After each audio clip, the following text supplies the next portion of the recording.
the best and most independent source of information on the global internet. And today, Palestinian militias continue attacks from Gaza into Israel. Joe Biden intends to support Israel even more. There are more and more attacks on Israel from Lebanon. This and more in today's report from Israel.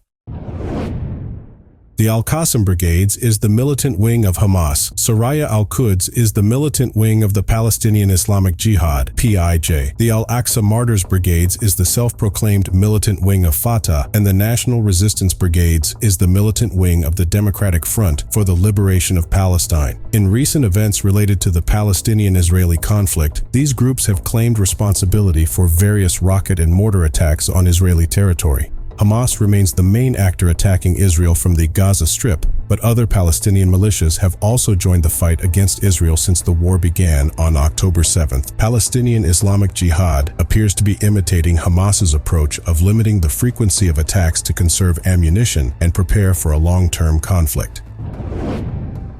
On October 19th, Palestinian militias carried out an attack on 12 Israel Defense Forces (IDF) military positions in the southern part of Israel using indirect fire and anti-tank guided missiles (ATGM). The day before, on October 18th, militants attacked 21 IDF military positions. It should be noted that the IDF evacuated the border areas from the Gaza Strip on October 11th and declared them a military zone. Previous reports have suggested that the IDF has deployed units in the area, which could suggest that the militias are trying to target IDF military targets rather than civilian areas such as Tel Aviv. In his Thursday speech, U.S. President Joe Biden called for additional investment in aid for Israel in its fight against Hamas and for support for Palestinian civilians in Gaza who lack basic needs. The president emphasized the need to provide help to people who want to live in peace and stability. In response to the tense situation on the border between Israel and Gaza, Israel was approaching a possible invasion of the densely populated enclave, raising fears of an escalation of the conflict. President Biden announced a plan to ask Congress to approve additional funding for Israel, expected to total $14 billion. At the same time, efforts were made to deliver humanitarian aid to the Gaza Strip. President Biden has tried to negotiate an agreement to deliver aid, but with limited success. The arrival of humanitarian aid has been hampered by various delays and obstacles, and Israel is demanding guarantees that supplies will not fall into the hands of Hamas militants. The situation is also tense on the border with Lebanon, where Lebanese Hezbollah, LH, has carried out rocket attacks on Israel. Also from Lebanon, Lebanese Hezbollah fired rockets into western Israel. Meanwhile, Palestinian militants carried out attacks in Israel and the West Bank. As a result, fears of an escalation of the conflict in the Middle East are growing, and efforts to provide humanitarian assistance to the civilian population in Gaza continue. On October 19th, CTP-ISW recorded 13 rocket attacks from Lebanon to Israel. These attacks occurred along the entire Israeli-Lebanese border. The Lebanese group Hezbollah, LH, claimed responsibility for 6 of these attacks, using mortars and small arms. Additionally, LH fired 4 anti-tank guided missiles, ATGMs, at Israeli military positions on the eastern border and released video footage of these ATGM attacks on Israeli tanks. Throughout the past week, Hezbollah militants continued to launch attacks on Israeli communications and surveillance equipment. CTP-ISW has previously noted that such attacks by Hezbollah may open the possibility of further operations against Israel. Hezbollah is enabling Palestinian fighters to continue attacking Israel from southern Lebanon. The Al-Qassam Brigade's branch in Lebanon announced on October 19th that its fighters fired 30 rockets into western Israel. Nevertheless, CTP-ISW recorded rocket fire directed both west and east of Israel. The Israel Defense Forces, IDF, revealed that Hezbollah gave the Al-Qassam Brigade's permission to fire rockets from Lebanese territory. This confirms CTP-ISW's earlier assessment that Hezbollah likely approves attacks on Israel from southern Lebanon, given the degree of control Hezbollah has over that part of Lebanon. China's special envoy for the Middle East, Zhai Jun, pointed to the lack of guaranteed rights for Palestinians as the main cause of the crisis between Israel and Gaza during a meeting in Qatar with his Russian counterpart, Mikhail Bogdanov. The Chinese envoy emphasized that China and Russia have a common position on the Palestinian issue and share concerns about the insufficient guarantee of the national rights of Palestinians. The crisis began on October 7th when Hamas fighters crossed the border into southern Israel, triggering a series of airstrikes from Israel and a siege of the Gaza Strip, where some 2.3 million people live. Chinese Foreign Minister Wang Yi previously condemned any actions that harm civilians and said that Israel's actions go beyond self-defense. This crisis seems to separate China and Russia from the United States, which has declared financial support for Israel in the fight against Hamas. Russia, which maintains relations with Iran, Hamas, Saudi Arabia, the Palestinians, and Israel, has repeatedly emphasized the need to create an independent Palestinian state within the 1967 borders. A UN Security Council resolution calling for a humanitarian ceasefire, drafted by Brazil, failed to be adopted on Wednesday due to a US veto. China expressed deep disappointment over the veto and described it as a biased attitude by Washington that contributes to the long-standing Palestinian problem and the escalation of the conflict.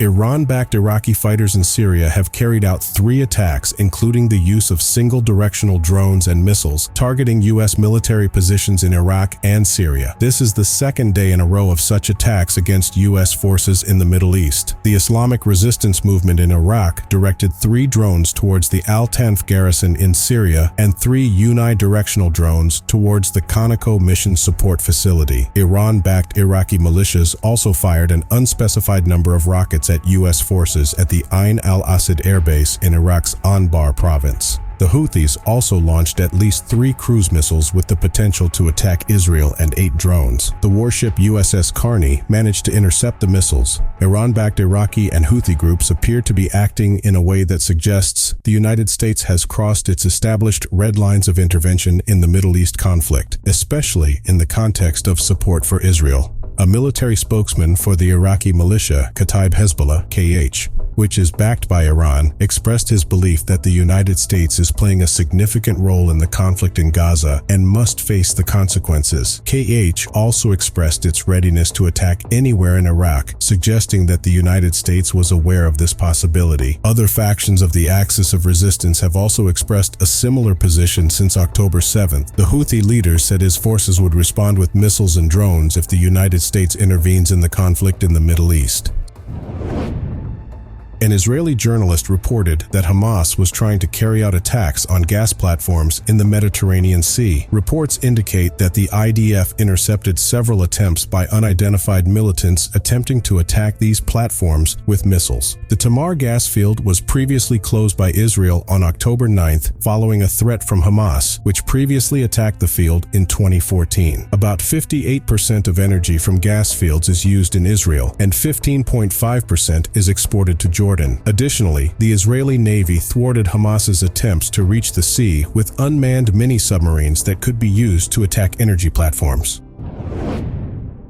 On October 19th, Palestinian militias carried out attacks on 12 Israel Defense Forces (IDF) military positions in the southern part of Israel, using indirect fire and anti-tank guided missiles (ATGM). This is a continuation of a series of attacks that began the day before, on October 18th, when militants attacked 21 military positions. The IDF took precautionary measures by evacuating areas on Israel's periphery and designating the Gaza Strip as a military area as early as October 11th. Previous reports from CTP-ISW have suggested that the IDF is regrouping its units in conflict areas, which may indicate efforts by Palestinian fighters to concentrate their attacks on IDF military targets, bypassing civilian areas such as Tel Aviv. The situation remains dynamic, and the growing tension in this area affects the actions of both sides of the conflict. Israeli Prime Minister Benjamin Netanyahu stated that Hamas's attack on Israel is aimed at preventing the spread of peace in the Middle East. He therefore called on British Prime Minister Rishi Sunak to continue supporting the Israeli counteroffensive in Gaza. Sunak is the latest Western leader to visit Israel to show support for the country and try to negotiate the release of hostages and the delivery of humanitarian aid to Gaza. After meeting Netanyahu, Sunak traveled to Saudi Arabia, where he met Crown Prince Mohammed bin Salman. The Crown Prince stressed the need to avoid escalation of the conflict and called the targeting of civilians in Gaza a heinous crime. Saudi Arabia has suspended plans to normalize relations with Israel, supported by the U.S. Netanyahu argued that Hamas's attack was intended to derail attempts to establish broader peace in the Middle East and called it Israel's darkest hour, adding that it would need continued support. Sunak also met Israeli President Isaac Herzog and expressed satisfaction with the authorization of humanitarian aid for Gaza, emphasizing that Israel is trying to protect civilians from Hamas's activities. Sunak's spokesman said 9 British citizens had been killed since the attack, and 7 were still missing. Sunak's trip to Saudi Arabia is part of a diplomatic effort by British Foreign Secretary James Cleverly, who is also in Egypt and plans to visit Turkey and Qatar. Cleverly is scheduled to meet with the ministers of these countries in an effort to maintain regional stability, release the hostages, and enable access to humanitarian aid in Gaza. This diplomatic initiative marks Britain's increased involvement in the Middle East, a change from previous years when its influence in the area was declining. The last British Prime Minister to visit Israel and the West Bank was David Cameron in 2014. And in 2022, the government abolished the ministerial post dedicated to relations with the Middle East, combining it with other areas of responsibility.